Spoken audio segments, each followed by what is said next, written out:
Hello and welcome to Provoking Tech. I'm Zach, and in today's video, I have an interview with Benjy Boxer, the CEO and co-founder of Parsec. If you've never heard of Parsec, it's a streaming service kind of like Steam's in-home streaming, but kind of on steroids. It's like the next level of streaming services. You can play games or even other applications like CAD and video editing applications, whether it's on a computer that's in another room or a cloud computer that's hundreds of miles away. Very cool technology with some very cool, unique features that we kind of talk about in this interview. Before we jump to the interview, real quick though, I wanted to just do a quick statement. We used Google Hangouts to do this interview, and somehow during the recording process, I don't know if it was Hangouts fault or something that I had set up weird inside of OBS, but somehow his audio track got shifted about 3 seconds behind and out of sync of the video. So I've tried to edit the video to synchronize the audio with his voice when he's talking and my voice when I'm talking, but the shift kind of caused some overlap sometimes when it transitions from Benjy talking and me talking, and it's not the best. It was a great interview, and when I kind of reviewed the interview after the fact, it was kind of like a gut punch because it was a great interview, and the fact that during the recording process it got messed up was kind of disheartening. But I hope you will take it for what it is. I do apologize for the audio shift, and I just wanted to give this a quick statement so that you're like, what the heck is going on? Most of the audio is completely fine when he's talking for a while and then I'm talking for a while. It's really just a transition between us because of the audio track is being shifted. And I'm not that great at editor. It's all in a single audio track, so I can't really like take his audio and my audio and combine those. But once again, it's still a great interview, and let's go ahead and jump right to it.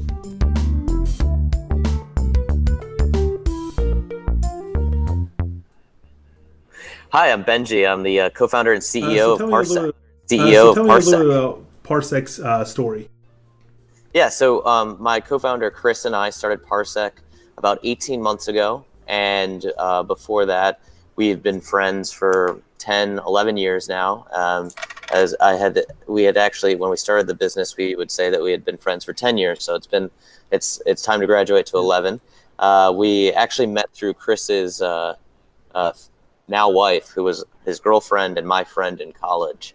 But we always said we wanted to start a business together, and our complementary skills we thought would work well together. And we started taking a look at the landscape of the world and what we both enjoyed, the different things that we liked. And we sort of came to this conclusion that we really believe that the world was transitioning from owning hardware to accessing hardware and computers. That we would all be essentially moving so that we could access the content, the games, the software, whatever it was that we wanted, whenever we wanted, without having to worry about our hardware, whether it was a Mac or a Windows machine or Linux or whatever it is. We wanted to be able to access the game. So, and the reason why we thought that now was the right time for that is that there's a confluence of factors with increasing availability of bandwidth, ubiquitous distribution of H.264 and H.265 in low-powered devices like the Raspberry Pi, and the fact that all of the cloud providers were investing heavily in GPUs for not for gaming but for machine learning, and we thought that we could take advantage of that and use it during the off-peak times to make Parsec to make it so you could game on the cloud. But what we really also realized is that game streaming itself, the software, is really what needed to be improved, and we focused all of our energy on building the best game streaming software possible so it could be a platform for anyone to access any machine for gaming. So, you can run it on your own gaming PC and access it and have friends that come and play with you. You can log into a cloud machine. It works on literally anything that runs a GPU. So we wanted to make sure that Parsec could be used and become a platform for all game streaming. That's pretty awesome. I've noticed the move to cloud gaming myself, or even just cloud in general. For example, I work and do engineering at work, and I'm starting to move to like cloud rendering for 3D video. So it definitely seems that's where everyone's going. And I've used RDP quite heavily because of that, and doing like engineering in the cloud, so you can use it wherever I am, not have to carry around a big engineering desktop, because just like gaming desktops, they're big and heavy and bulky and very power hungry. So it's awesome to be able to carry around a lightweight machine and use the cloud.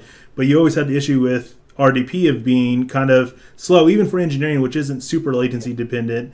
It still is annoying, and that's where like Parsec is awesome, because you're not even really tied just to gaming, but to everything. It's really awesome, just like how low latency of the connection or the streaming is. Really makes, it shows that it's awesome for gaming, but also for other things too. So I'm excited to see kind of the whole future for Parsec too.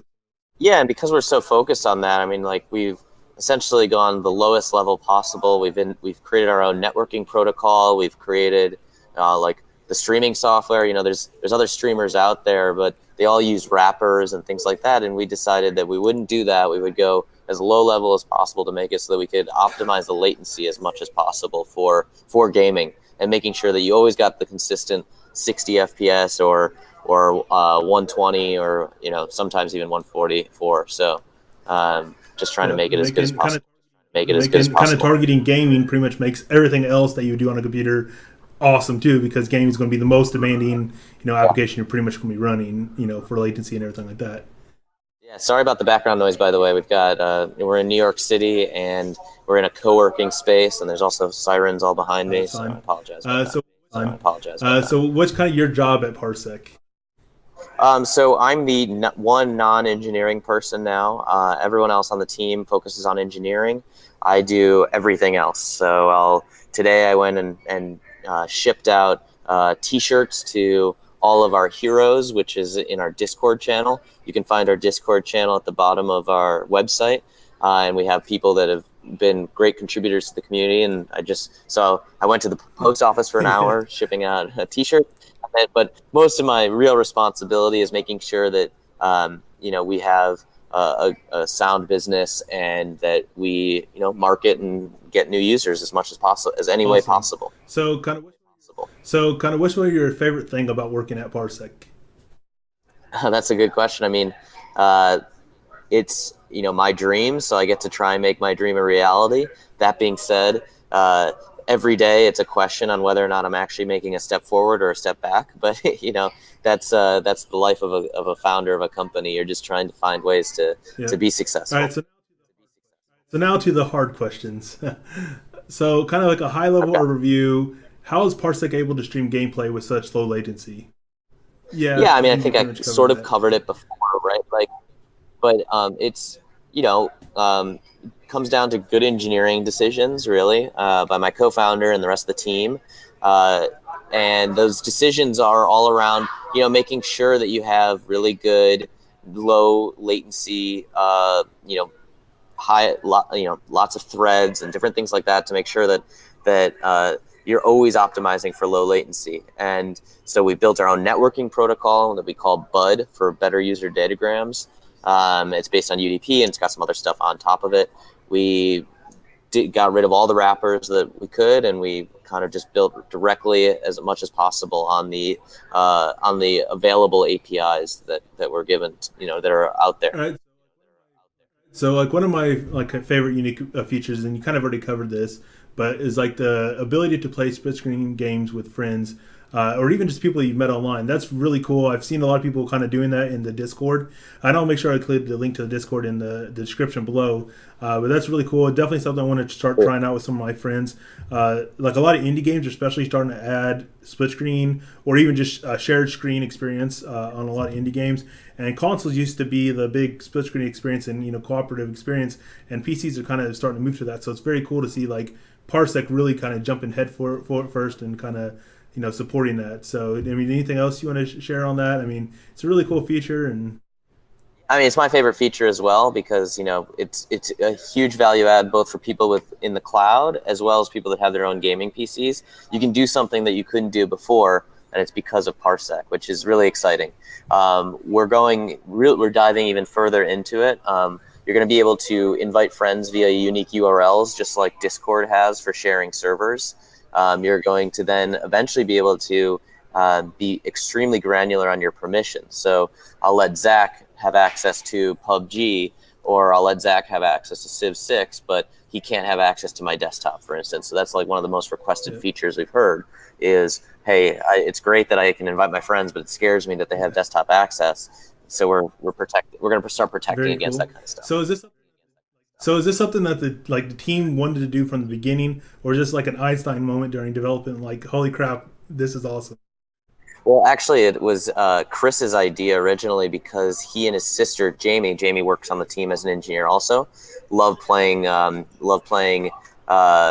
of Warcraft together, and Chris was actually like, I want to be able to like have her show me how to do something in World of Warcraft, and he's like, well, shoot, we could do that ourselves by making it so that she could log into my PC and then take over and do something. So that's where it actually was born, was Chris's desire to have his sister Jamie show him how to Right. I didn't even achieve really something think about that in the use game. case, but yeah, In the game, I was thinking of more like games that are actually designed for that. But even any game, really, you could control someone's, like PUBG, for example, like you kind of mentioned. It's a very popular game right now. You could even kind of control them on their screen and show them, how to play. That's a very cool, unique feature too. yeah, it's almost like when you're learning how to drive and the like instructor has Right. that extra brake under their Yeah. seat, kind of like that. Jamie was sort of like the instructor, and she had the brake in order to save Chris from making a bad decision. But yeah, that's where it was born. And then I happened to play a lot of Overcooked with my friend in San Francisco. There's a video of that on our YouTube channel. But that's like one of the use cases. And every Wednesday, the team plays games together after work, and we usually play a co-play or split screen game all together using one cloud machine, and four of us log into that one cloud machine and Yeah, play just that game. imagine if Leroy would have had this, you would never had the big meme, the Leroy Jenkins. Someone could have stopped Yeah. Leroy Jenkins, that's for All damn right. sure. So cloud gaming, do you think it's on the verge of going mainstream? I noticed, like we kind of already talked about, cloud is definitely the world's kind of moving there. But you think the mainstream market's getting ready to go cloud gaming? Well, I think cloud gaming is really good for certain people, and owning a gaming PC will be good for others for a long time, right? Like it's we have this calculator that I put out on our website a long time ago that kind of shows how many hours if you play like 10 hours a week, you should be on the cloud. There's no reason to build or buy your own gaming PC. But if you play 40 hours a week, it's too expensive. And that's going to continue for a while until the cloud providers bring their pricing down. And really, it comes down to like the licensing that NVIDIA charges for that. So for a while, it'll be that way. But eventually, I believe that the world will move to kind of like a Netflix model where the game companies will actually say, hey, we're gonna distribute our games this way. We'll pay for it if you pay for the game. And then what that does is that there's economies of scale there. There's all sorts of things that can be worked in that can bring the price down significantly. But what will happen then is that there will be new types of content that will be created. So I'm really into like the history of media and content. That's where my background is. And whenever there's a new medium or a new distribution channel, you always see that the media, the content, the entertainment, the form of entertainment always changes to that distribution form. So when you first saw TV come out, at first everything looked like radio. It was actually just a broadcast of a radio show. And then eventually the TV, people realized how to take advantage of the television. And then after that, you saw the internet come out. And people the early internet was basically just like newspapers that were put into the web. And now you see social media, and you see that like the New York Times does this incredible interactive content. So with game streaming, you'll also see that like at first it'll just be the same games that are streamed from the cloud, but eventually there'll be new models. So like let's say you're watching Star Wars, and then all of a sudden you get to take over as Kylo Ren, and you can beat the Jedi and stop the insurgency because you get to take over that player as you're streaming the game, because easy Right. switching because of that, and easy work to be done. I mean, Very work cool. to be done there. But Very cool to see. So one of the questions I was going to ask is like expansion to more platforms. Like we kind of already, you're kind of working on the Android app, but see like the Chrome OS kind of thing being mentioned. Are you working on anything like that? Like right now, I use Chrome Remote Desktop, which is just a Chrome app so I can just spawn it on my computer and remote in. And before Parsec, that was like better than RDP experience. But this is how I pretty much logged into my engineering machine back when I was at work, when I might have been, out in the shop or, in the factory or at home or something, and I needed to do some work. So, yeah, our goal is to be on every platform possible. You'll definitely see us come out on Android, iOS, and Chromebook shortly. But it's important to us to be native platform because latency and performance is all that we care about. So we believe very strongly that you need to have native code in order to get that kind of performance. Awesome. Rather than HTML5 or something like that. But if it becomes possible to do HTML5, awesome, we will certainly do it. So like streaming integration is just something that's kind of cool. It's something I could see in the future. Like when you can actually send your mic and your maybe a webcam in the future, because like internet for the most part, we're starting to get really good internet for a large portion of the United States and even the world as a whole. But it seems to be very asymmetrical, where you have good download, but they're not really making your upload great. So there's a lot of people out there that want to do Twitch streams or live streams on YouTube or something like that. And I see that this could be a great source for using the cloud gaming for not only just gaming but also as your streaming source too, because all these cloud computers have great uplink as well as the downlink. Yeah, if you're a Twitch streamer, we'll give you free access to the cloud and have you stream that way. We've seen a bunch of streamers starting to get involved. A lot of them are using it actually for the co-play, so they're actually getting two streamers together to kind of share an audience, and then by sharing an audience, there's a lot of like cross subscribers and stuff like that happens. But we're also reaching out to a lot of streamers today, and we just hired a freelancer to help us with that. So we're definitely very excited about getting streamers involved. So what are some of the thoughts that you have when giving the power of the cloud to game developers? Yeah, so we have one game developer who's doing that now. I think you're going to see it's really good for game testing. That's the primary way that this game developer is using it. They're having their alpha users play on the cloud machine because it makes it so much easier. You only have one. You don't have to worry about like 3 different versions of DirectX. You don't have to worry about 3 different versions of the GPUs. You don't have to worry about system requirements and different operating systems like Win 7, Win 8, Win 10, all that kind of stuff. Like all you have to do is make your game for one system, and it'll work flawlessly on everything else. So it's really good for game developers, and I think that in the long run, game developers will move there. And as I was talking about with the content models and what streaming will do there, you'll see an explosion of creativity, I believe, in game streaming. I was kind of done mess with a little bit of development in like Unity, and it has this one-click export to a bunch of different platforms. But still, on like the PC side, you have so many different variables and what you might expect from performance. And even though you might test on your machine and a couple friends' machines, it might perform horribly on someone else's machine just because you have so much variability in what CPUs they have, what GPUs people have. So I definitely see cloud gaming like having kind of standardizing kind of what consoles do, especially more modern consoles, which essentially use PC hardware. They don't have the specialized like cell processors like they had in the PS3. So with that, you kind of already having like PC hardware, and that I think cloud gaming will help standardize it, kind of as you're saying, so developers can really focus on more of the game and not have to focus on supporting 100 different combinations of hardware or more. Yeah, you actually make a really great point about reference machines. Like one of the biggest benefits of consoles is that they're a reference machine. You know that if you make it work on one Xbox 360, it'll work on all Xbox 360s, right? So that's the biggest benefit. That's one of the biggest benefits of making games on consoles. So if you can make it the PC system just as easy, I think it'll be really great. So one of my personal hobbies is PC building. So Parsec is actually well suited for this kind of transition from PC, like gaming PCs to the cloud, which I really think will be, in the future will all be directly in the cloud.